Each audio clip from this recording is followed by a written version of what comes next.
Sometimes it's greed, sometimes it's something else. The people responsible for Albuquerque's many bank robberies have many motives. They range from ridiculous to just plain sad.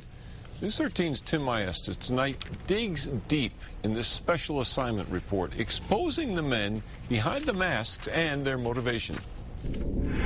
They're quick, daring, and dangerous. But who are they, and why do they do what they do? We've seen individuals that just, for whatever reason, decide that they're out of other options. Meet the college student, the football fan, the polio survivor, some of the men behind the masks. 51-year-old Russell Kim Urban robbed 3 Albuquerque banks in 2005. The first 2 were to pay the bills. The robberies got him more than $8,500, but he didn't have it for long. It's just an incredibly poor choice. For 22-year-old Chris Harani, it was all about living the college life. He was a promising student, a 2005 graduate of El Dorado High School, where he used to have a spot on the football team.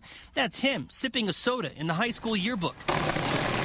After El Dorado came the University of New Mexico. According to his MySpace page, he was majoring in computer science and minoring in astrophysics, set to graduate this year. According to the FBI, Harani started spending more time partying and having fun than hitting the books. His disappointed parents cut him off financially. His solution was to come to this Compass Bank with a gun. Surveillance pictures show what happened next. Harani in a ski mask, September 5th, 2006.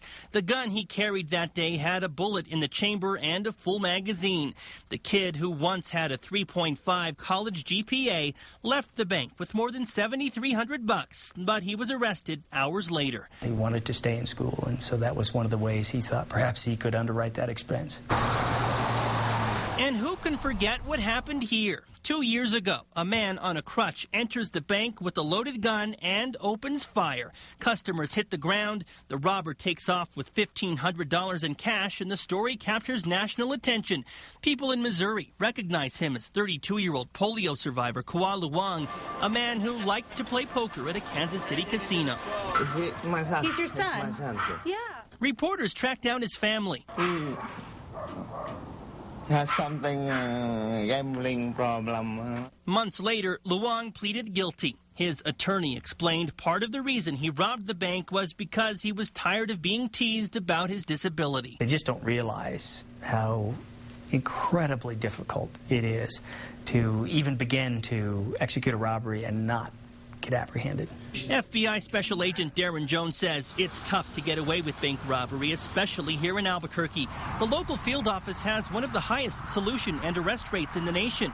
Too much risk for what turns out to be, on average, just a little bit of money. You're talking about netting in the neighborhood of $3,000 or less for the risk involved. Quite frankly, you cannot be a terribly intelligent individual and engage in this type of behavior. Dumb choices landed these 3 guys behind bars. Polio survivor Kua Luang's now serving an 18-year sentence at the federal prison in Big Spring, Texas. College student Chris Harani's doing 7 years at a federal prison in Safford, Arizona.